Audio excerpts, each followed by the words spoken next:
और कौन सी पार्टी बनाए हैं, क्या उसका उद्देश्य है? मेरा नाम राजेंद्र राम है।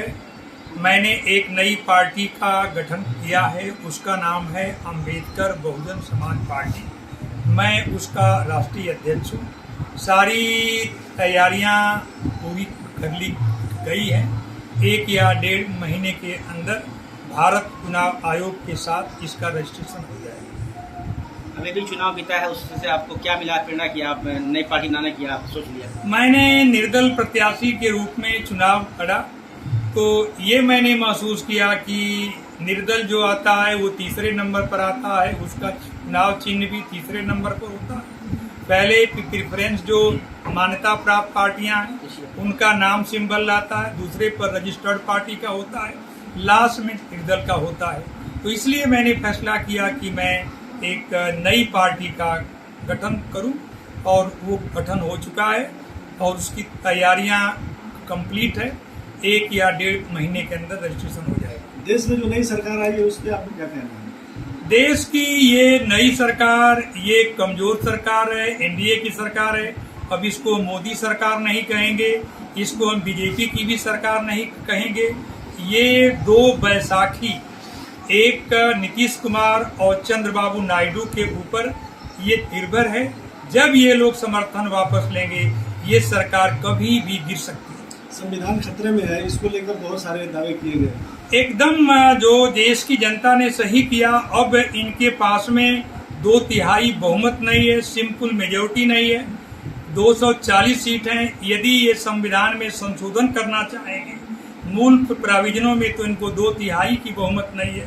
इसलिए संविधान में संशोधन करना इस पार्टी के लिए असंभव है। दलित आदिवासियों का शोषण ज्यादातर इस सरकार में हुआ है। हाँ, ये जो मोदी सरकार थी या बीजेपी सरकार थी, ये पूंजीपतियों की सरकार थी। ये पूंजीपतियों के पैसे से ये जो इलेक्टोरल बॉन्ड से चलती थी, चुनाव जीते थे। ये सामंतवादी मनवादी विचारधारा के मानने वालों की सरकार थी। इसमें ST ST OBC माइनॉरिटी के लिए कोई जगह नहीं। बेरोजगारी और महंगाई पे अंकुश लगेगा। ये तो सरकार दबाव में है। यदि ऐसा नहीं रहा तो अभी जो 2027 में विधानसभा का चुनाव है, शायद ये बीजेपी हार जाए और इंडिया गठबंधन की सरकार यूपी में बन सकती है। इसलिए हो सकता है कि कुछ फैसले लोग मजबूरी में लें।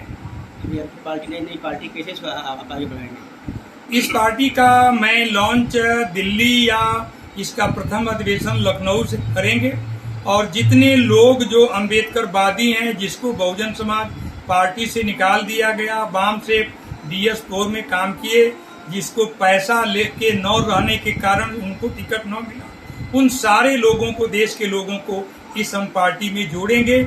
और ये मेरा वादा है कि हम पैसे लेके किसी को टिकट नहीं बांटेंगे। क्या कमी लगा कि बीजेपी सत्ता में नहीं आएगी इस बार? यदि बीजेपी सत्ता में, यदि मोदी देश के प्रधानमंत्री हैं, तो इसके लिए 100% बहन मायावती जी जिम्मेदार हैं। यदि वो गठबंधन में शामिल होती तो बीजेपी की 25 सीटें कम हो जाती और यहाँ पर सरकार इंडिया गठबंधन की पड़ती। यहाँ पर एनडीए हार जाती, लेकिन बहन जी की जिद है कि जिसके कारण वो ये सरकार बनी और 20-25 सीटें यूपी से भारतीय जनता पार्टी ने अधिक जीत ली। सरकार बनी है, क्या यह सरकार चलाऊ है, टिकाऊ है? ये सरकार तो अभी 6 महीने तक कोई दिक्कत नहीं आएगी, लेकिन 6 महीने के अंदर खींचातानी आएगी। और इतिहास रहा है कि जब भी गठबंधन की सरकार रही है, 1 साल 2 साल 3 साल के बाद ये सरकार भंग हो गई। यही बात 1977 में जनता पार्टी की सरकार, वो भी 2.5 साल में गिर गई। देव गौड़ा, चंद्रशेखर, गुजराल, सारी सरकारें गठबंधन की बनी और कोई भी गठबंधन की सरकार 5 साल नहीं चली। ये भी सरकार 5 साल चलने वाली नहीं है। अभी आपने कहा कि जो सरकार बनी है नीतीश के भरोसे है, क्या ये कहाँ तक सच्चाई है? चंद्रबाबू नायडू के विरुद्ध के भरोसे है। 12 जो लोकसभा की सीटें हैं नीतीश कुमार के हैं, जनता दल यू के, और तेलुगु देशम के 16 हैं, दोनों मिलके 28 होते हैं। तो 268 जो होता है, उसके बाद भी 5 निर्दल या और उनके सहयोगी दलों के कारण ये सरकार बनी है। ये सरकार कोई कठोर कदम नहीं उठा पाएगी। क्या लगता है कि नीतीश जी अपना कदम पीछे हटाएंगे? नीतीश जी को तो पलटू जी कहते हैं, पलटू कहते हैं। जब भी वक्त मिलेगा तो उनको पलटी मारते देर नहीं लगेगी।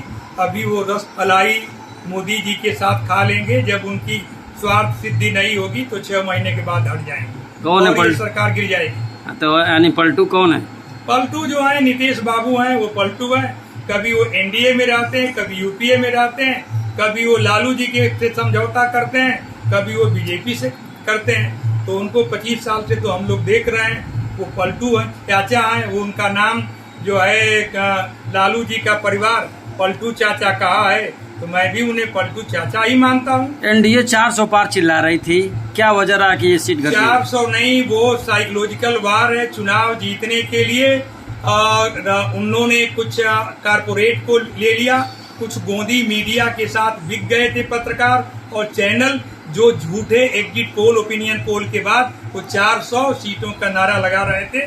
बीजेपी जानती थी कि मैं 200 से अधिक सीटें नहीं जीते। कौन ऐसे पत्रकार हैं जो बिक गए थे गोदी मीडिया में? बिक अब नाम नहीं करेंगे, आप खुद जानते होंगे। जो सुबह से शाम तक केवल जो चैनल मोदी मोदी करते हैं, जोगी जोगी करते हैं, वही लोग चैनल है। नाम लेने के बाद में उनको तकलीफ होगी, लेकिन ये पूरे देश के लोग जानते हैं कि कौन मने गोदी मीडिया है और कौन मतलब आजाद मीडिया है। आपका मुद्दा क्या रहेगा? आपने जो पार्टी बनाई है, मुद्दा क्या मेरा होगा? मुद्दा जो डॉक्टर अम्बेडकर के जिस सिद्धांतों को स्वतंत्रता, समानता, भ्रातृत्व की और सेकुलरिज्म, इनकी 3-4 सिद्धांतों को लेकर ये पार्टी बनी है। मेरा है कि भारत के सारे नागरिक एक समान हैं, सारे आजाद हैं। और हम अम्बेडकर चाहते थे कि भारत में समता मूलक समाज की स्थापना हो और वर्ण विहीन, जात विहीन समाज की स्थापना के लिए इस पॉलिटिकल पार्टी का गठन किया गया। एक तरफ बहुजन समाज पार्टी है, बसपा है, एक तरफ बहुजन मुक्ति मोर्चा पार्टी है, एक तरफ चंद्रशेखर रावत की पार्टी है। तो कैसे अपने समाज को जोड़ पाएंगे अपने पार्टी से? तो जोड़ पाएंगे। चंद्रशेखर जी तो अपने पश्चिमी यूपी में लगे हैं, उनसे मेरी बात हुई है। मैं पूर्वी यूपी में हूँ। हम लोगों का दृष्टिकोण एक ही है कि यदि अब बीजेपी के हाथों में बहुजन समाज पार्टी खेल रही है, उनका 9% केवल वोट रह गया। कभी बहुजन समाज पार्टी का वोट जो 2019 में करीब 29% था, फिर जाके 19% 2022 में हुआ और 2024 में 9%। दलित का 9% में केवल 4% है। एक आखिरी सवाल, क्या वजह रहा कि लोकसभा चुनाव में बहन कुमारी मायावती जी ने खुलकर नहीं आई? उसके 2-3 रीजन हो सकते हैं। या तो वो ईडी, सीबीआई या भाई भतीजे को जेल जाने से बच रही हैं, दबी हुई हैं, या इसके सिवा मेरे समझ से कोई कारण नहीं हो सकता है। यही कारण है कि उनके भाई भतीजा जेल में रह जाएंगे या डरती हैं। जो आत्मबल अंबेडकर में था, कांसीराम में था, वो आत्मबल आज सत्ता विहीन है तो नहीं है। Okay sir, thank you.